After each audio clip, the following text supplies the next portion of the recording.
मुख्यमंत्री एकनाथ शिंदे यांच्या हस्ते दापोली येथील उपजिल्हा रुग्णालयाच्या 100 खाटांचं श्रेणीवर्धन करणं, श्री देव काळकाई मंदिर सभामंडप बांधकाम तसंच दापोली आणि मडणगड येथील हायब्रिड अन्युटी प्रकल्पाअंतर्गत रस्त्यांचं आज भूमिपूजन करण्यात आलं। यावेळी पालकमंत्री उदय सामंत, खासदार सुनील तटकरे, आमदार योगेश कदम, माजी मंत्री रामदास कदम, माजी आमदार सदानंद चव्हाण, कोकण विभागाचे विशेष पोलीस महानिरीक्षक संजय दराडे, जिल्हाधिकारी एम देवेंद्र सिंह, मुख्य कार्यकारी अधिकारी कीर्ती किरण पुजार, पोलीस अधीक्षक धनंजय कुलकर्णी, प्रशिक्षणार्थी IAS doctor jasmine, upper police अधीक्षक जयश्री गायकवाड आदी उपस्थित होते। काळकाई मंदिर सभामंडप बांधकामासाठी 2,75,00,000चा निधी मंजूर करण्यात आला आहे।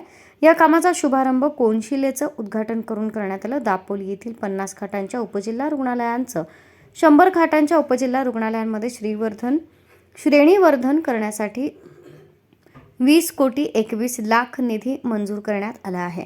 याही कामाचा शुभारंभ कोनशिलेचे उद्घाटन करून मुख्यमंत्री शिंदे यांच्या हस्ते करण्यात आला।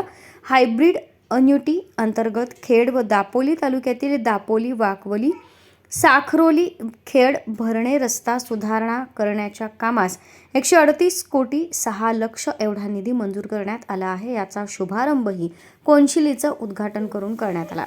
दापोली तालुक्यातील हरणे येथील मच्छी बंदराचा 205.25 कोटी रुपयांचा विकास कामांचा शुभारंभ खासदार सुनील तटकरे यांच्या हस्ते करण्यात आला। यावेळी माजी मंत्री रामदास कदम, बाबाजी जाधव उपस्थित होते। या बंदरामुळे स्थानिक 550 व बाहेरील 800 नौका लावता येणार आहेत।